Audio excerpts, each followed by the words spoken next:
Hello दोस्तों, कैसे हो आप लोग? और स्वागत है आप लोगों का लिटरेरी सिनॉप्सिस यूट्यूब चैनल में। तो यार, आज की इस वीडियो में हम लोग कैरेक्टरिस्टिक फीचर्स ऑफ रोमांटिसिज्म को देखने वाले हैं, लेकिन उससे पहले ये जानना ज़रूरी है कि आखिर ये रोमांटिसिज्म होता क्या है। तो चलो यार, कमरे की लाइट को ऑफ करते हैं और शुरू करते हैं रोमांस। लेकिन उससे पहले आप लोग इस वीडियो को लाइक कर दो, और अगर चैनल को सब्सक्राइब नहीं किए हो तो सब्सक्राइब भी कर लो यार।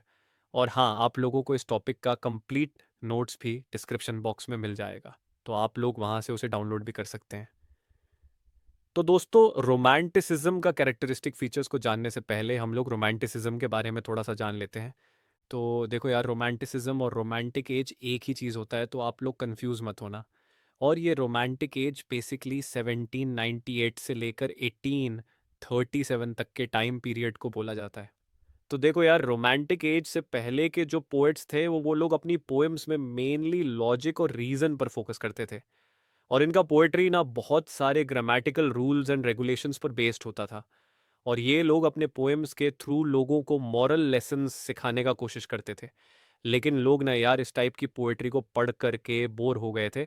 और लोगों को ऐसा लगता था कि पोएट्री जो है वो लॉजिक और रूल्स पर बेस्ड नहीं होना चाहिए, बल्कि पोएट्री को मेनली फीलिंग्स एंड इमोशंस पर फोकस करना चाहिए। यानी कि पोएट्री जो है ना, वो सीधा दिल से निकलना चाहिए। जो दिल में आए वो लिख दो, बिना किसी लॉजिक, रीजन और आर्टिफिशियल चीज़ों को ऐड किए। मतलब कि पोएट्री कुछ ऐसा होना चाहिए जिसको पढ़ करके लोगों को मजा आए। अब देखो यार, इसके बाद 1798 में एंट्री होता है दो पोएट्स का, जिनका नाम है विलियम वर्ड्सवर्थ और सैमुअल टेलर कोलरिज।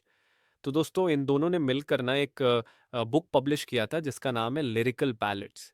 तो ये बुक मेनली 23 पोम्स का एक कलेक्शन था, और इस बुक को 1798 में पब्लिश किया गया था। दोस्तों, ये लिरिकल बैलेड्स सिर्फ एक बुक ही नहीं था, बल्कि इसने लिटरेचर की दुनिया में एक रेवोल्यूशन लाया था। तो दोस्तों, जैसा कि मैंने आप लोगों को बताया कि इस बुक को 1798 में पब्लिश किया गया था, और रोमांटिक एज भी 1798 से ही स्टार्ट हुआ था। तो ऐसा माना जाता है कि इस बुक के पब्लिश होने के बाद ही रोमांटिक एज का शुरुआत हुआ था, क्योंकि लिरिकल बैलेट्स में टोटल 23 पोम्स थे। और ये सारे पोम्स कंप्लीटली फीलिंग्स, इमोशंस और नेचर पर बेस्ड थे। और इन सारे पोम्स का लॉजिक और रीजन से दूर दूर तक कोई लेना देना नहीं था। अब यार, इसके अलावा इस बुक के स्टार्टिंग में ना एक प्रीफेस भी लिखा हुआ था। तो आप लोगों ने नोटिस किया होगा कि किसी भी बुक के स्टार्टिंग में एक प्रीफेस लिखा हुआ रहता है। और ये प्रीफेस बेसिकली रीडर्स को ये बताता है कि आखिर ये बुक किस बारे में लिखा हुआ है। तो जस्ट वैसे ही लिरिकल बैलेड के स्टार्टिंग में भी एक प्रेफेस लिखा हुआ था। और इस प्रेफेस को रोमांटिक एज का मैनिफेस्टो भी कहा जाता है, यानी कि रोमांटिक एज का घोषणा पत्र। तो आई होप आप लोगों को यहाँ तक सारा कुछ अच्छे से समझ में आ गया होगा। तो चलो, अब जल्दी से हम लोग रोमांटिक एज के कैरेक्टरिस्टिक फीचर्स को देखते हैं। तो फर्स्ट पॉइंट है लव फॉर नेचर। तो देखो यार, रोमांटिक एज के पोएट्स अपनी पोम्स में नेचर को बहुत ही ज़्यादा इम्पोर्टेंस देते थे। और उनके लिए नेचर सिर्फ एक सीनरी नहीं था, बल्कि वो लोग नेचर को दिल से महसूस करते थे, और नेचर के थ्रू ही अपने फीलिंग्स एंड इमोशंस को एक्सप्रेस करते थे। जैसे कि मान लो, पोएट का मूड बहुत ही अच्छा है, तो वो लोग इस चीज़ को दिखाने के लिए अपने पोम्स में खिलते हुए फूल को दिखाते थे, या फिर स्प्रिंग सीजन को दिखाते थे। या फिर मान लो कि पोएट का मूड बहुत ही ख़राब है, तो फिर वो लोग इस चीज़ को एक्सप्रेस करने के लिए ऑटम सीजन को दिखाते थे। दोस्तों, रोमांटिक पोएट्स का ऐसा मानना था कि नेचर जो है वो एकदम प्योर है, और इसमें गॉड का प्रेजेंस है। और नेचर इन पोएट्स के लिए पीस और कंफर्ट का सोर्स था। यानी कि जब भी ये लोग उदास होते थे या फिर अंदर से किसी बात को लेकर परेशान होते थे, तो ये लोग नेचर में जाकर सुकून ढूंढते थे। मतलब कि समझ रहे हो यार, नेचर के प्रति ये लोग एकदम वफादार थे। जब गर्लफ्रेंड देकर जाती थी तब भी ये लोग नेचर के साथ अपने खुशी को एक्सप्रेस करते थे। और जब गर्लफ्रेंड धोखा देकर जाती थी तब भी ये लोग नेचर के साथ ही बैठकर रोना धोना करते थे।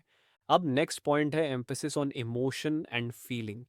तो देखो यार, रोमांटिसिज्म का सबसे स्ट्रॉन्ग फीचर था अपनी फीलिंग्स एंड इमोशंस पर फोकस करना। और दोस्तों, रोमांटिक पोएट्स ऐसा मानते थे कि दिल से निकली हुई बात सबसे ज़्यादा इम्पॉर्टेंट होती है, और जो बात दिल से निकले उसी को हमें अपनी पोएट्री में लिखना चाहिए। रोमांटिक पोएट्स का कहना था कि पोएट्री दिमाग से नहीं, बल्कि दिल से लिखी जाती है। और इसीलिए ये लोग अपनी पोएम्स में लॉजिक और रीज़न को साइड में रख कर सिर्फ अपने फीलिंग्स एंड इमोशंस को एक्सप्रेस किया करते थे, चाहे वो खुशी हो, दर्द हो, प्यार हो या फिर उदासी हो। और यार आप लोगों ने विलियम वर्ड्सवर्थ का एक बहुत ही फेमस कोट भी पढ़ा होगा, जो कि है, poetry is the spontaneous overflow of powerful feelings recollected in tranquillity. यानी कि पोएट्री वो होती है जो दिल के जज्बात से अचानक निकलती है और फिर शांत मन से याद करके लिखी जाती है। अब यार नेक्स्ट पॉइंट है इमेजिनेशन ओवर रीजन। तो रोमांटिक पोएट्स का ऐसा मानना था कि जहाँ पर ये साइंस, लॉजिक और रीजन खत्म होता है ना, वहाँ से शुरू होता है इमेजिनेशन का पावर। तो रोमांटिक एज के पोएट्स अपनी पोएम्स में इमेजिनेशन का बहुत ही ज़्यादा यूज़ करते थे और इनकी पोएट्री में ज़्यादातर चीज़ें इमेजिनेशन पर बेस्ड होती थी, क्योंकि इनके अकॉर्डिंग इमेजिनेशन चीज़ों को और भी ज़्यादा खूबसूरत बना देता है। और इमेजिनेशन एक इंसान को रियल वर्ल्ड से निकाल कर एक अलग दुनिया में ले जा सकता है जहाँ पर सब कुछ बहुत ही ज़्यादा ब्यूटीफुल हो। अब नेक्स्ट पॉइंट है फोकस ऑन द इंडिविजुअल। तो देखो यार, रोमांटिक एज से पहले के जो पोएट्स थे उनका पोएट्री ज्यादातर सोसाइटी पर बेस्ड होता था या फिर बाहर की दुनिया पर फोकस्ड होता था। लेकिन वही दूसरी तरफ जो रोमांटिक पोएट्स थे, उन लोगों का कहना था कि सोसाइटी और दुनिया वालों को भाड़ में जाने दो, हम लोग अपनी पोएट्री में सिर्फ अपने फीलिंग्स और इमोशंस पर फोकस करेंगे। तो दोस्तों, रोमांटिक एज के पोएट्स बेसिकली अपनी पोएम्स में खुद के फीलिंग्स, इमोशंस और फ्रीडम को एक्सप्रेस करते थे।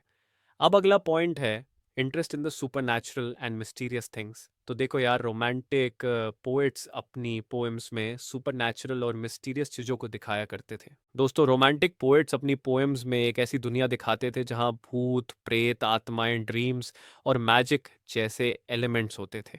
और इन सब चीज़ों का कोई लॉजिकल एक्सप्लेनेशन नहीं होता था, क्योंकि रोमांटिक पोएट्स का ऐसा मानना था कि कुछ चीज़ें बस एग्जिस्ट करती हैं।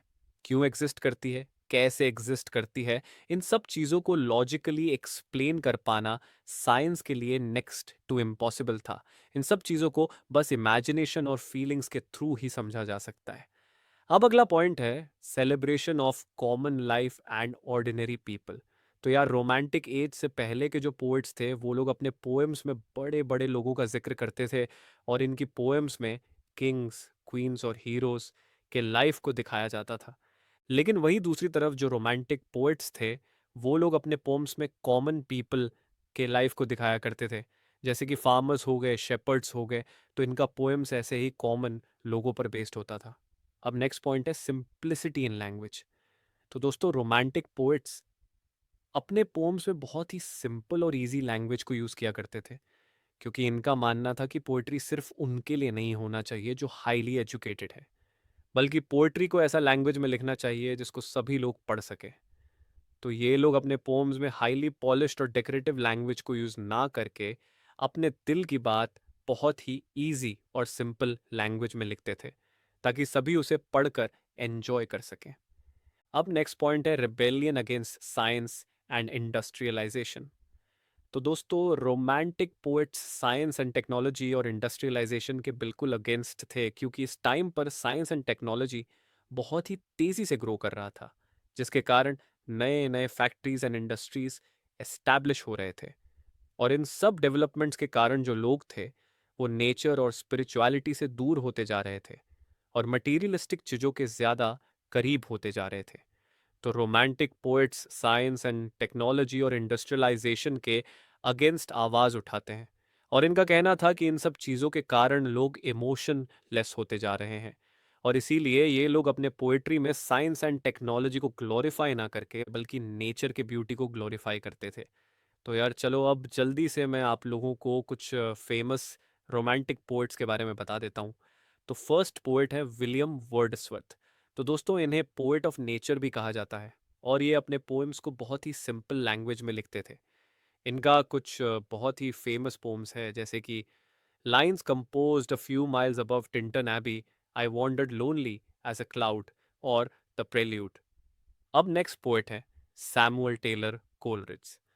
तो दोस्तों, ये विलियम वर्ड्सवर्थ के फ्रेंड थे और मैंने आप लोगों को बताया था ना कि विलियम वर्ड्सवर्थ और सैमुअल टेलर कोलरिज ने मिलकर लिरिकल बैलेड्स में टोटल 23 पोम्स लिखा था, और 23 कविताओं में से 4 कविताएं सैमुअल टेलर कोलरिज लिखे थे।